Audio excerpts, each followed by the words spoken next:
Assalamualaikum warahmatullahi wabarakatuh. Perkenalkan, nama saya Muhammad Dandi Pratama dengan NIM 200903610 dari Program Studi Teknik Industri Angkatan 2020. Jadi, pada video kali ini saya akan memecahkan studi kasus yang menjadi tugas UAS dari mata kuliah Sistem Informasi Manajemen.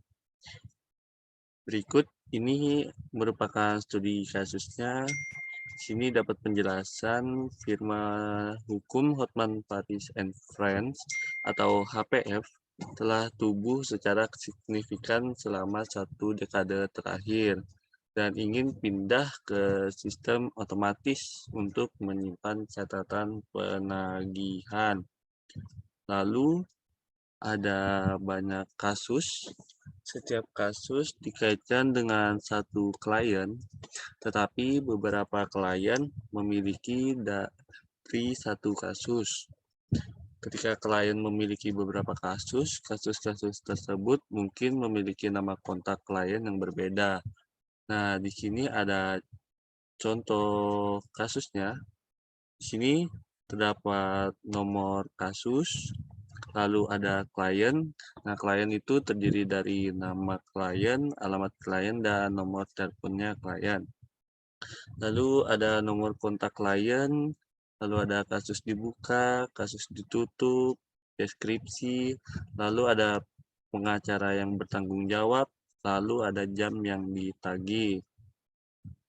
Lalu ada penjelasan lagi dalam studi kasus ini, yaitu sebagai sistem analis, Anda diminta untuk merekomendasikan usulan outsourcing pengembangan sistem informasi manajemen untuk menyimpan transaksi kegiatan pada firma hukum di atas. Lalu berikan rekomendasi Anda dengan memberikan analisis umum terkait teknologi yang dapat digunakan sebagai solusi. Lalu kembangkan data flow diagram atau DFD berdasarkan semua informasi di atas.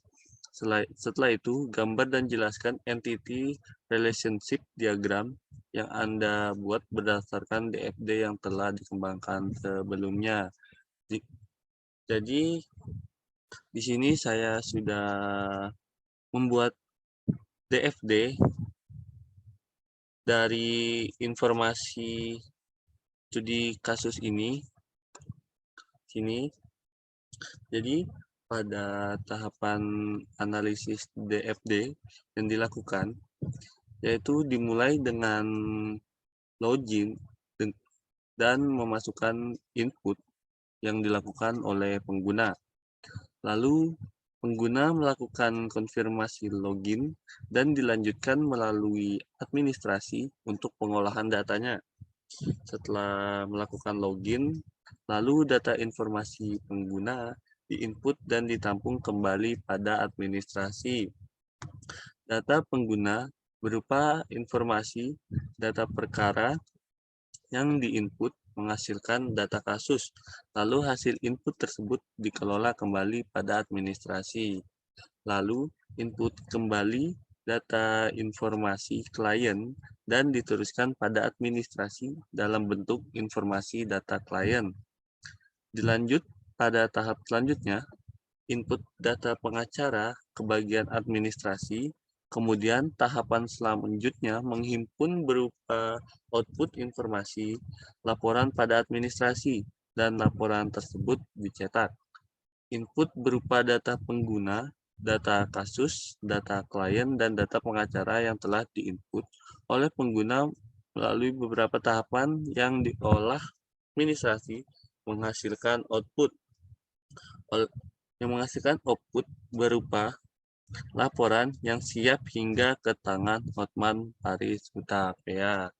Jadi setelah kita melakukan analisis DFD, selanjutnya kita kembangkan, yaitu ada analisis DFD yang datanya kita dapat dari analisis DFD sebelumnya. Jadi pada analisis FD ini menunjukkan sistem pengolahan admin yang mengelola 3 subbab bagian berupa kasus, pengacara, dan klien. Jadi pada subbab klien berisi data klien, yaitu ada tanggal, nomor kasus, studi kasus, deskripsi kasus, pengacara yang bertanggung jawab, dan tarif penagihan per jam. Lalu ada subbab klien yang terdiri dari ID klien, nama klien, jenis kelamin, alamat tempat tinggal, lalu ada nomor telepon. Dan subbab yang ketiga, yaitu pengacara, berisi data berupa nomor karyawan, nama, jenis kelamin, alamat, dan nomor telepon. Lalu semua data yang tertera pada masing-masing subbab bagian dikelola pada bagian admin dan data tersebut dihimpun dan diklasifikasikan per subbab bagian berdasarkan informasi terkait. Jadi setelah saya menganalisis DFD dan ERD ini, saya dapat menarik kesimpulan pada studi kasus ini. Pada kedua diagram tersebut, yaitu DFD dan EFD, menjelaskan flow dan tahapan sistem yang mengelola kasus dari input yang dilakukan oleh pengguna hingga menghasilkan output data dalam bentuk laporan hingga mencapai ke pihak Hotman Paris Hutapea.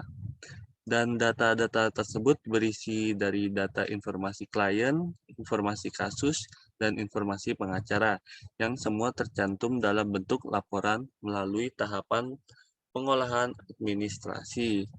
Mungkin segitu saja video saya menjawab studi kasus yang menjadi soal UAS dari mata kuliah Sistem Informasi pada kali ini. Kurang lebihnya mohon maaf. Wassalamualaikum warahmatullahi wabarakatuh.